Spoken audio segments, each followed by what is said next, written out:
Hey y'all, and welcome back to Coding with Minmer. On today's agenda, we're going to tackle LeetCode problem 138, copy a list with random pointer. After that, we'll go over an actual variant of the original question that Meta asks. Thankfully, it's not asked too often because it's quite the curveball. If you were asked it, I'm sorry for your losses. Okay, with that said, let's read the problem description. I know I said we'd read the problem description, but this looks like a very dense textbook to me. Instead, allow me to summarize what we're trying to do here.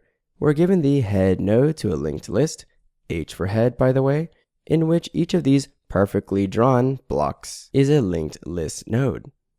And if you don't know the schema of a linked list node, here it is. As you can see, it has two fields, an integer value, so this node has a value of 1, 2, 3, and 4. The node class also has a pointer to the next node, hence it's called next. So node 1 has a reference to its next node, node 2, 2 to 3, 3 to 4, and 4 to null pointer, meaning there's no node after it. This problem, however, introduces a new field and it's called random. This is also a pointer but to a random node, and not only that, it can point to null. So in our example here, sure, why not, let's add some random pointers. 2 can point to 1, let's have node 3 point to nothing, and node 4 as well. And just to be clear, we didn't add these ourselves, they're already given to us. Our task is to deep copy the given linked list, meaning we not only create entirely new node objects with the copied integer values, so here it'd be 4, but we also copy the next pointer. Hold it right there though, this is not right. This is known as a shallow copy, and it's not what we want. Again, we want a deep copy, so the next pointer must point to the new node 2.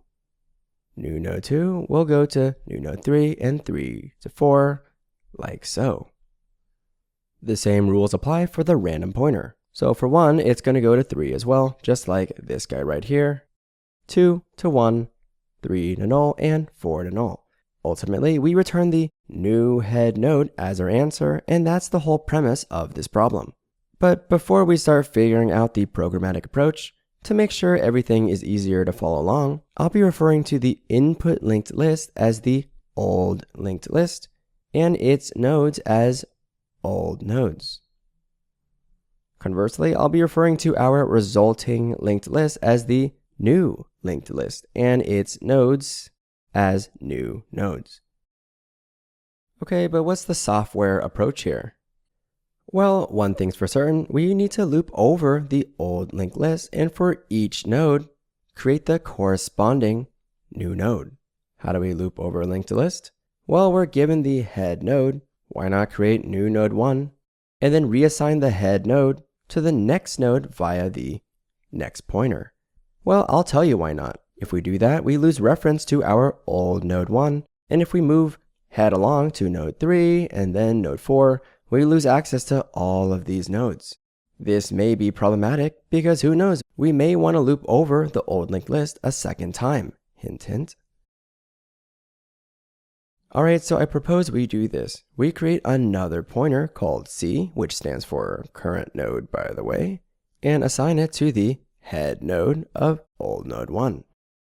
We'd rather move C along because we retain the ability to loop over our linked list as many times as we need, resetting C back to the head right here and doing it all over again. Okay, I do like that flexibility. Let's start our loop. C points to old node 1, let's create a new node with a copied integer value of 1. We recall also from the requirements, we need to copy the next pointer to the node that follows. Can we do that here? No, we haven't even created new node 2, let alone visit it in our linked list. To generalize, we can't set the next pointer if there's nothing next to begin with. Okay, so that's off the table. We have no choice but to move C along, reassigning it to the subsequent node, and repeating our logic until we hit the null pointer. That's when we stop. Okay, so our C is at node 2 now. Let's create a new node 2 and move C along to node 3, where we'll do the same thing as new node 3, move along to last node 4, create node 4, and we're done when we hit a null pointer. Alright, this is great and all, but we haven't even decided on a data structure to store these new nodes in. Not only that, we also haven't connected the next or the random pointers. Don't be too down on yourselves. At the very least, we can always loop through the old linked list again, remember, by reassigning C back to our head. And if we decide to loop once more, we can rest knowing we already created all the new nodes. Now, can we set the next pointers? Most likely, but how? Let's think on this for a second. What are all the nodes we need references to in order to set this next pointer? It's quite obvious we need access to the new nodes 1 and 2. We think on this some more until we realize, of course, we have access to old nodes 1 and 2 thanks to our C pointer here. So if we have that, then this is what we need. We need a mapping from old node 1 to new node 1, old node 2 to new node 2, 3 to 3, and 4 to 4, you get the idea. A light bulb goes off in our heads and we decide on a map data structure where the key is the old node and the value is the new node. We can retroactively enhance our very first for loop over our old linked list to not only create the new nodes, but on any given iteration, insert both old and new nodes into our map. So on the first iteration, for example, this is what you'd have. And when C was at old node 2, we'd insert these two, and after that, these two, and then these two. Okay, wow, it just appeared magically. That's fantastic. I didn't even have to draw that. But with this data structure ready to go, we can start our second for loop, which remember we can because we reassigned C to the head node. Thank goodness we never modified it. And set all of the next pointers in our new linked list. Okay, so on the first iteration, C points to old node 1. Let's look it up in our handy dandy hash map and access the new node 1. That means we have a reference to this guy. With C, we'll also access old node 2 via this pointer. We look it up in our hash map and access new node 2. That would be this guy. We have the two nodes we need. That's perfect. Let's set the next pointer. Amazing. Now, before we progress C to the next node, I'll be an inquisitive creature and ask, can we be ambitious and try setting the random pointer? Remember, that was also a thing in our requirements. Let's try it out. Like before, we know for a fact that we have a reference to new node 1. Now, with C, let's access the node that its random pointer is pointing to, old node 3. We look it up in our hash map and access new node 3, which is this guy, and hold your horses, we might have something here. We have everything we need to set the random pointer. This was made possible thanks to our very first initial loop, where we had created every single new node, and since we inserted everything into our map, we have references to every single node, old and new. Okay, I'm sorry it took us 2 whole minutes to finish this iteration, but let's finally move on to the next node, old node 2, and repeat the logic. Here, like before, we'll look up old node 2 to get new node 2. That's this node right here. With C, we'll access its next node, old node 3. We look that up as well and get the corresponding value, which is a reference to this node. Since we have the 2, we can successfully set its next pointer. We'll do the same thing, but with the random pointer. What does old node 2's random pointer point to? It's old node 1. We look it up, get the new node 1. Here it is. We have everything we need. Let's set them. Amazing. Now we'll move on. C is now pointing to old node 3. We look up both these nodes in our hash map and set the next pointer. We do note though that here, the random pointer of old node 3 points to null. And when we look up null in our hash map, we get back a null just because it doesn't exist. That works out actually. We set new node 3's random pointer to null as well. Okay, so let's move C to the last node, old node 4, and do the same thing. We look up this node, get its corresponding new node, that's this guy. We access the next node that C points to, which is null. And remember, when you look up null on a map, you get null back. So if our reference is null, then we're essentially setting the next pointer to null. That's exactly what we want. Similar to the previous iteration, what does the random pointer point to here? It's null. So if we look up null in our hash map, we get null right back. That means we set new node 4's random pointer to also null. That works out. Let's move C along to the next node, which happens to be null. That means we stop. And we're done. We fulfilled each requirement. The last thing we need to do is return the new head node, but how? Once again, I cannot appreciate how much we kept our old head node, because now we can look up old node 1 in our map just to get the new one. And since that's exactly the node we need, we are done. Brilliant. We return this as the answer. As a last note, yes, I know there is a solution that doesn't use extra space, but trust me on this, big tech companies like Meta won't ask for it unless they're a rogue interviewer who thinks he's special. This is far and few between, so I'm betting it doesn't happen too often. The time complexity is 2 times big O(n), which really just boils down to big O(n), and the space complexity is big O(n) because of our map of n nodes. Great, let's get into the code. Alright, so we know the data structure we need is a map from the old node to the new node. Let's call it something like old to new. That makes sense to me. We know for a fact that as the answer, we want to return the new head node, which we'll be able to access from a map like so. We'll do that before I forget. Now we can start our for loop, but remember we did one more thing. We assigned another node called C for current to our head node. Alright, now we can finally start our loop, where C will keep going until it hits a null pointer. On each iteration, we'll make that new node with the same copied value, and then insert a mapping in our hash map from the old node C to this new node. The last thing we'll do to progress our loop is to reassign C to the next node.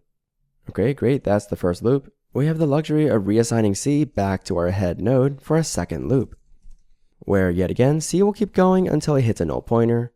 The goal of this loop is to set both the next and random pointers. We'll reach into our hash map by the old current node, which gets the new node. Let's get the next pointer of that new node and set it to the one that follows it. Remember, to do that, we look up our old node's next pointer to get the next new pointer. Okay, I'm doing a terrible thing. Let's copy and paste and do the same thing for the random pointer. It operates the same way. Okay, that's all the logic. We'll progress our loop how we did before by setting the current node to its next one. And just like that, we are finished. Not too bad. The variant though is a kick to the face. Let's get started.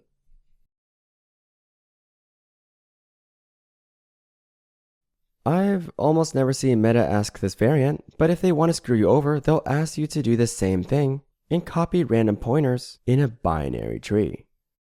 And it's true, check out the title, it says binary tree. Okay, so let's read the problem description.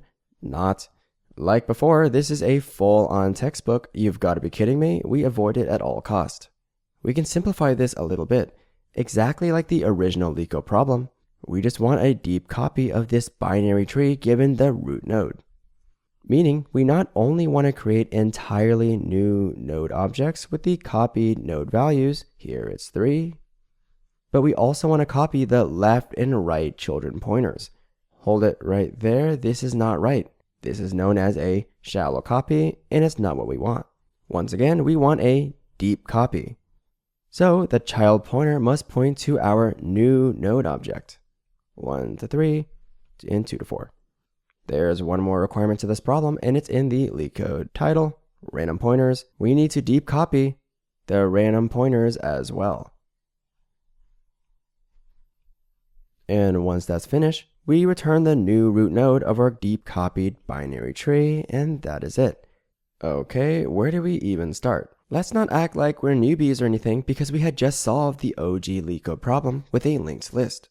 Here, we're trying to do the same thing. Create new nodes, set its pointers, and additionally the random pointers as well. The only thing that's truly different is the underlying data structure, that now it's a tree, not a linked list. Therefore, let's copy our algorithm from before and do 2 traversals. One to create the new nodes and insert them into a hash map from the old node to its corresponding new node. And then 2, the second traversal to set the children pointers and random pointers. Okay, sounds good to me, but which tree traversal algorithm should we use? I'm not sure. In cases like these, I just try the most easily understandable one of them all, pre-order tree traversal, in which we visit the current node, denoted by C, before recursing down to its left subtree, denoted by L, and then on the backtrack, recursing down to the right subtree, denoted by R. Okay, great. Let's start the first traversal. We visit node 1 first. That's our current node. So let's create new node 1. And just like we did in the OG problem, let's insert this into our map, where the key is the old node and the value is the new node. This will be useful for later on in the second traversal. Alright, so our pre-order tells us to go to the left subtree next, so we'll do just that, where we're now processing old node 2. Let's create new node 2 and insert both into our map, from 2 to 2. Amazing, we repeat the recursion. We go to the left, where we're on node 4 now to process. Same thing as usual, let's create new node 4 with the same copied value and insert both these guys into our map. So from old node 4 to a reference to new node 4. We go to the left subtree where there's nothing, so we backtrack. We then finally visit the right subtree where there's also nothing, we backtrack. So we're entirely done with node 4, so we backtrack up to the parent node, but let's pause the workflow right here. Let's be proactively inquisitive just like we were in the original LeetCode problem, and with a curious mind ask, can we set the children pointers in the first traversal? With a linked list, we could not, but here there is actual opportunity. That on the backtrack of this recursive function right here, we have the ability to return anything we want for its parent node, old node 2. Why not return old node 4 itself? That means on the backtrack of node 2, we can look up old node 4 and get its corresponding new node 4 to get a reference to this new node. And the other piece of the puzzle, since we're literally on old node 2, we can look that up as well to get new node 2. And just like that, we have everything we need. We have both the references to be able to set the left pointer. Amazing. I'll go one step further. Can we set the random pointer? This guy right here. Sadly, no, we haven't even created new node 3 yet. Verifying that with our map, we indeed haven't seen it yet. We only have nodes 1, 2, and 4. Just a note, this is a side effect of our pre-order traversal. Okay, fine, we'll save it for the second traversal. Let's go through the rest of this example. Continuing where we left off from node 2, we go to the right subtree in which there is nothing, we backtrack, and then on the backtrack to node 1, we return old node 2 itself. So that back at old node 1, we surely have a reference to new node 1 via this key value pair right here, but we can also look up old node 2 to see new node 2, which is this guy. Let's set the left child pointer and move on in our traversal, where we're now going to go to the right subtree to visit the current node of 3. Finally, let's create it and add it as a mapping in our map. We move on where we visit the left subtree, nothing there. Right subtree, nothing there. We'll backtrack to the root node where we return node 3 itself. Back at node 1, we look up both of these references to then set the right child pointer, and that is the first traversal. Alright, let's real quick do another pre-order CLR traversal to set all of the random pointers. And we're very confident it'll work this time because in our first traversal, we had visited every single node and added them to our hash map. Thus, we have references to everything old and new. Okay, let's do this. We start on old node 1. We can surely look that up to get new node 1. That's a reference here. And then secondly, find the old node that the random pointer points to. It's node 4. Look it up, get its corresponding node, which is this one. We have the two vital references we need to set the random pointer. Amazing, let's go to the left subtree. We're on node 2. Let's do the same thing. Surely we can look up new node 2. The random pointer, however, points to null. That's no problem. If we look up null in our hash map, it doesn't exist, so we get back a null. And if we got back a null to set to, then that actually works out. This is indeed a deep copy of this. Alright, so we recurse down to the left subtree again to visit node 4. Do the same thing. We notice it points to node 3. We can look that up right here and set the random pointer as appropriate. Let's speedrun this a bit. We backtrack to node 2, where we backtrack to node 1, to lastly go down to its right subtree, where node 3 lives. We note that its random pointer points to nothing, so we'll do that same exact thing. We backtrack some more to node 1, and we are finished. Remember, we have to return the new root node. And since we always had a reference to the old root node, thanks to the root right here, we can look it up in our hash map to get the new root node and return it as our answer. I will note, yes, there is a solution that can be done in one tree traversal, but it's rarely expected, so we're in the safe. The time complexity is 2 times big O n because of the 2 tree traversals, which really boils down to big O n. The space complexity is also big O n because we stored every single node in our map. Alright, let's look at the code. Okay, so first things first, let's initialize our map, which will be from the old node to the new node. Like before, let's call it old to new and have 2 traversals, both of which will be recursive calls. The first one, let's call it deep copy, and we'll need to pass in 2 things, the root and our hash map. Let's define the signature. It will return a node pointer itself. Remember, for the backtracking node, to set the return node as the child. We called it deep copy, and we passed in the node, as well as our map, whose type is from old node to new node. Let's name it the same thing to be consistent, old to new. Okay, so what's the base case? When the node is at a null pointer, we'll backtrack and return null pointer so that the parent node can set its child as null pointer, the same as what it was before. Now we can process the current node, where we'll create a new node with the same value. We'll insert old and new into our hash map. And now our preorder tells us to recurse down to the left subtree. We'll need to pass in our hash map as well. Remember, this function returns the child node, which we do want to set in our new tree. From the old node, we access its new node, which is done right here. We get its left child and set it to what was returned. On the backtrack of this call, we'll do the same thing, but for the right child, going down the right subtree. We backtrack yet again, where we return the corresponding new node of our current node. Great, that's all there is to it to the first traversal. Let's do the second one, where we'll copy the random pointer. We pass in the root node as well as our data structure, which will have all the node references. Let's also define the method signature. We don't return anything here, we're just setting the random pointers from within the function. We call it copy random, where we pass in the node as well as the familiar map. We have the same base case where if the null pointer is encountered, we return nothing and we backtrack. Otherwise, we'll process the current node by first getting the corresponding new node of our current old node, getting its random pointer, and setting it to what the old node's random pointer pointed to, and then looking it up in our hash map. Once that's done, we do need to recurse to every other node. As per CLR preorder traversal, we'll call our function and go down the left subtree, and then similarly do the same thing for the right. Once the second traversal is done, remember we must return the new root node, and since we always had a reference to the old root, we can look it up in our map, like so, and that'll give us the answer. Great, that is it. Good luck on your interviews. And if you learned something today, please make sure you like, comment, and subscribe. Thanks for watching.